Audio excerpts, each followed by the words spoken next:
After giving birth, I returned home from the hospital to find that my key wouldn't work. "Oh, you got discharged today? I figured you weren't coming back, so I changed the locks. You can't get in anymore. You and I are already strangers. I've already filed for divorce. If you had apologized right away, it wouldn't have come to this. Serves you right." My husband said those words and then hung up the phone. I held my newborn baby and gripped the key that was now useless because he had changed the locks without my knowledge. I could feel anger rising in my head at how my husband had treated me until this point. He probably thinks I'll come crawling back saying, "I'm sorry, please let me in." Maybe I would have done that in the past, but he doesn't deserve to be a father or even a husband. I've decided that I'm going to make him suffer, no matter what. So I decided to take action right away. I, Natasha, am currently a full-time housewife, 3 months pregnant. I was asked to quit my job when I got pregnant so that I could focus on being a homemaker. Although I was happy about being pregnant, I was honestly confused because I never thought I'd get pregnant just 3 months after getting married, and I still wanted to enjoy living with my husband alone as newlyweds. I'm an only child, so I've always wanted siblings. It's better to have more than one child. My husband had been saying that before we got married, and he was so happy about my pregnancy that he looked forward to the baby's arrival every day. Seeing my husband's excitement, I felt happy that I had been blessed with this child too, and we thought about names for our child even before finding out the gender. However, there were many difficult things amidst our happiness. Shortly after the pregnancy was discovered, my morning sickness became so severe that it was difficult to even sit up or do anything, whether lying down or standing up. The house gradually became messy, and I couldn't even manage simple household chores. Although my husband didn't say anything, he seemed clearly dissatisfied. I think his dissatisfaction began when I started sleeping before he came home from work, because I couldn't wait for him because of the severe morning sickness. I wanted to smile for my tired husband and listen to him, but I just didn't have the energy to do so due to the intense discomfort. "Hey, will you clean the room already? There's just so much dust everywhere. I want to eat food prepared at home instead of ordering delivery all the time. We're newlyweds, but is this how it's going to be?" I was most irritated when my husband said these words to me on his day off. "Well, then why don't you do it yourself?" I swallowed these words that were on the tip of my tongue and said with a smile, "You know, I've been telling you this from the beginning, but my morning sickness still hasn't gone away and it's really tough. So I'd be really happy if you could do what you can do to help. You're going to be a dad soon, so I hope you can understand a little and cooperate." I wanted to praise myself for being able to basically say, "Do it yourself, you lazy ass," with a smile, reminding myself that if I said unpleasant words, the baby could hear them. No, pregnancy and childbirth are mother's job. There's nothing I can do. You should know that. You have to deal with morning sickness and take care of me and the house until the baby is born, or we won't be able to manage. Fathers can spoil the child as much as they want once they're born, so it's fine." It happened to be noon, so he said this and went out for lunch. Lately, there have been many days when he would go out to eat and not come back until late. He didn't even do anything thoughtful, like buying something back for me. I don't hate my husband or anything, and I married him because I love him, but he doesn't do anything for himself, and when no one listens to his stories or things don't go according to his plans, he sulks. How immature is that? For example, before we got married, there were many times when I had to cancel our dates due to my work schedule. He would complain in dissatisfaction every time, and I would try my best to make him happy by treating him to a delicious meal or comforting him. When he came to my house to visit, he would complain that the cleaning wasn't thorough or that the food wasn't good enough, but I could still laugh it off back then. He would lazily stay over at my house for more than a week and not help with any housework. At that time, I guess my maternity instinct was stimulated, or I found him cute or something like that, and that's why I married him. But as we started living together, I began to see his negative side little by little. However, I kept those feelings bottled up and continued living like that, hoping that he would change a little once the baby was born. But I was wrong. Before I knew it, I had fallen asleep while thinking about such things, and it was already dark outside with the house starting to darken. My husband, who had gone out for lunch, had not yet returned home. I felt relieved that he wasn't there, but I also felt empty. As I looked at the messy room, the word divorce suddenly overlapped in my mind. But when I thought about the child that was about to be born, I wondered if that was wrong. However, I kept overthinking things in my head and felt more and more depressed, unable to get up. Days passed as I thought about such things and felt uneasy. While eating with my big belly, I suddenly felt water on my legs. Could it be my water breaking? I panicked and rushed into the house to check when I started to feel some pain in my belly. Since there were still a few days until the due date, I was scared and called my husband, who was at work. However, my husband didn't show any concern and instead scolded me for not sticking to the schedule and said he couldn't leave work suddenly. My husband's workplace was located in the middle between our house and the hospital, and he had promised to tell his boss and leave work when I went into labor. But now this was the reality. I decided not to be sad or resent my husband for now and focused on giving birth safely. I immediately called for an ambulance and was taken to the hospital. Even after arriving, I was struggling with the pain of labor. When the waves of pain subsided and I was a bit more conscious, I called my mother and mother-in-law and they rushed over. I frequently checked my phone, but there was still no message from my husband. I had no more energy to worry about him, and soon my cervix finally opened, and after a long fight, I gave birth to my cute child. After resting on the delivery table for a while, I was taken to a private room.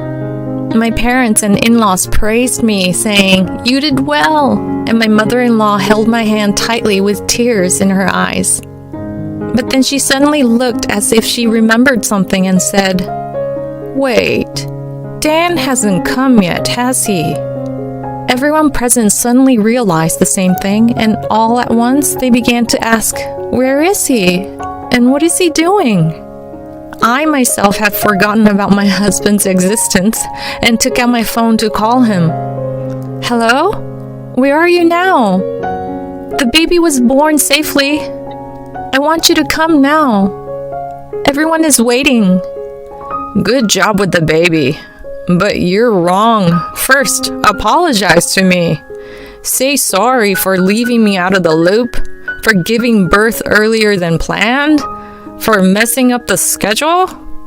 It's your fault that I couldn't be there. I feel sorry for the baby because she was forced to come out early. Anyway, I still have some work to do, so I can't come. Bye." He said that and hung up. At that moment, I covered my face and cried loudly. My confused parents and in-laws asked about the situation, and I couldn't hold back, so I told them about how he had been acting lately. Everyone was angry after hearing it, and my in-laws apologized to me and my parents, but my feelings towards my husband had already cooled down completely. I'm thinking of divorcing him. I know the baby is just born, but I'm sorry, Mom, Dad. That's not something you should apologize for, Natasha. Yes, it's better to follow your heart, said my mother-in-law, and my father-in-law and my parents agreed. While relieved, I felt sorry for my baby, and my tears overflowed once again. I cried all night after everyone left.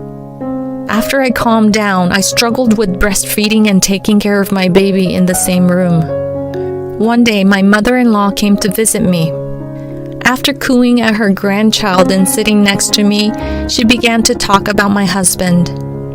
I had never been told about it in detail, but when my husband was a child, my in-laws were both working, and he was what is called a latchkey kid. They taught him how to fold laundry and use the microwave so that he could do some things alone, and he was enthusiastic about being able to do things alone. However, once he was alone at home, he couldn't bear the loneliness and cried every day, often causing trouble for my in-laws. They had no choice but to apologize and ask relatives and friends to take care of him. Whoever finished work first went to pick him up. He occasionally had dinner with whoever was taking care of him, and my in-laws gave them a little bit of money. Whenever they told him to heat up his own food, he cried and screamed that he didn't want to and couldn't even touch it. So they had to leave him with someone else. When they began to feel guilty about leaving him with someone else's family, my in-laws decided to send him to cram school. They thought that if he finished cram school and came back, there would be less time for him to be alone at home. However, he cried even harder at the thought of coming home alone. The place where they went to pick him up had just changed from someone else's house to a cram school. He still didn't prepare any meals for himself. He used the pocket money given to him to satisfy his hunger before and after the cram school. And when his parents came to pick him up, they would go home together and he would have them prepare the meals. He has been living a selfish life without doing any housework for his working parents until now. Dan told us, "I hate being alone because I can't do anything on my own." So he only chose university and workplace where he could commute to from his home. That's why he can't do anything on his own. When he's at home, I end up taking care of him. I thought he would change when he got married and became a father, but he didn't change at all. I'm really sorry for causing you trouble, Natasha. I realized that our way of raising him was wrong. My mother-in-law said this with a sad expression. I strangely agreed that he wouldn't change just because he got married, since he had been like that since he was a child. I realized that I hadn't talked to my in-laws about how things were at home with Dan, and I unintentionally ended up telling my mother-in-law about it. That night, I was trying to get some sleep before the next nursing session, and then I received a call from my husband. "Did you say something to my parents? Is this your way of getting back to me for not visiting you? Don't be a tattletale, you brat." And he just hung up the phone. Who's the brat here? That jerk? I grumbled in my heart. I then calmed my mind as I looked at my sleeping baby next to me and fell asleep. Finally, it was time to be discharged, but my husband never came to see our baby even once. I feel relieved now, I thought with a strangely refreshed feeling as I returned home by taxi. When I arrived home, the taxi driver carried my luggage and came with me. While chatting, I took out my keys and tried to insert them into the lock. But it felt like the cylinder had been changed and the key didn't go in. Only my husband could have done something like this. Holding back my anger, I called my husband, and this is what he said to me.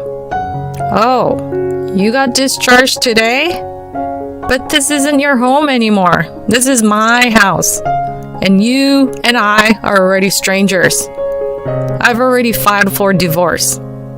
If you had apologized right away, it wouldn't have come to this.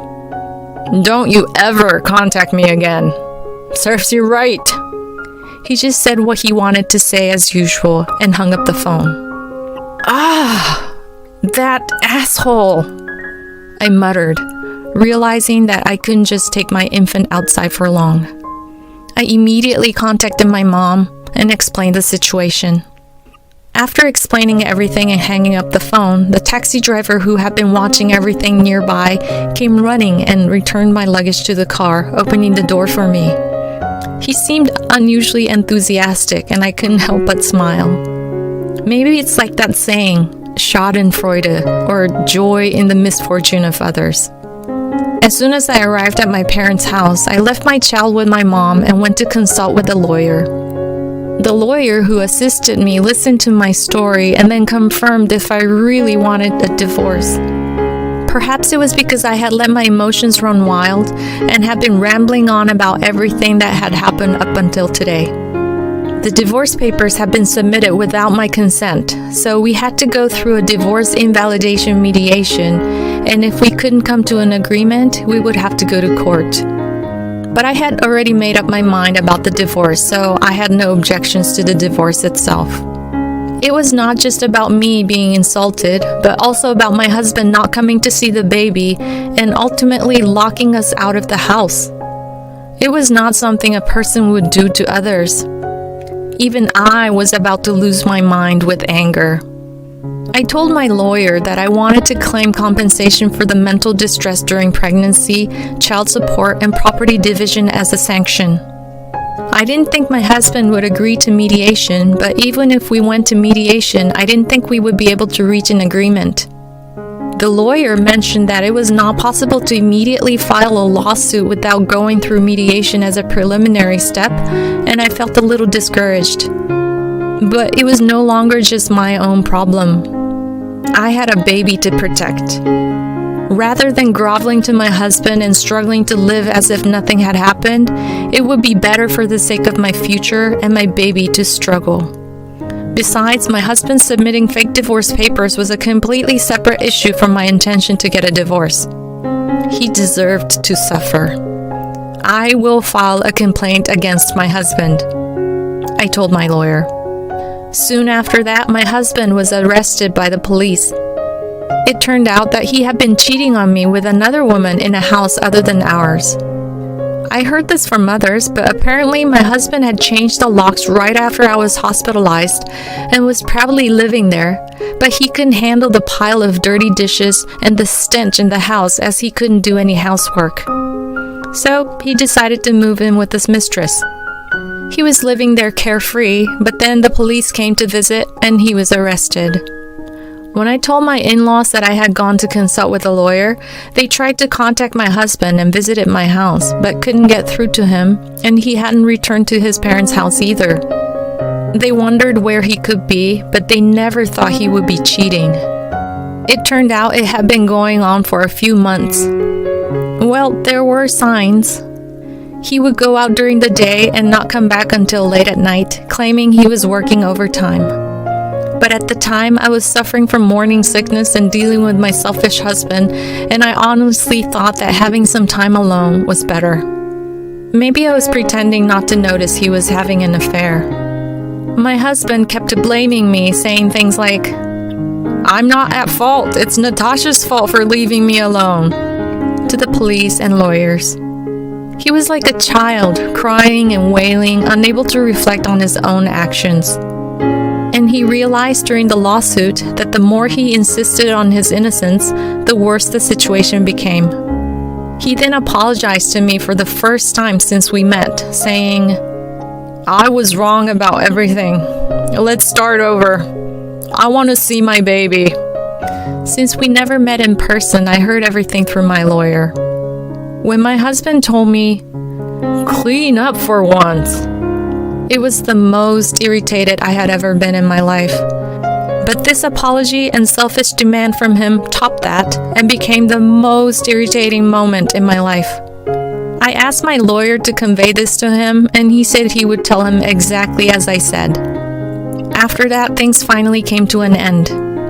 I was able to get a fair share of the property and even received more compensation for emotional distress than I had expected, considering my husband's infidelity. And by the way, the house was in my husband's name, so I simply gave it to him without any hesitation. I didn't want a messy, foul-smelling house anyway. As for child support, it was agreed that he would pay it monthly, but I heard secretly from my mother-in-law that he quit his job and started working part-time after this incident became known at his company.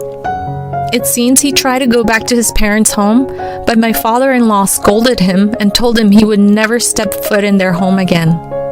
So he sold the house we used to live in and is living somewhere else now. I don't really expect much in terms of child support considering his situation.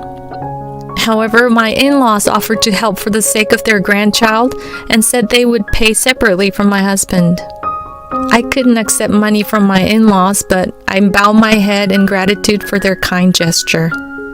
Now I'm back at my parents' house, and with their help, I'm planning to take some time to rest my mind and body. Someday, I'll move out with my child and start working to live a modest but happy life. I'll do my best.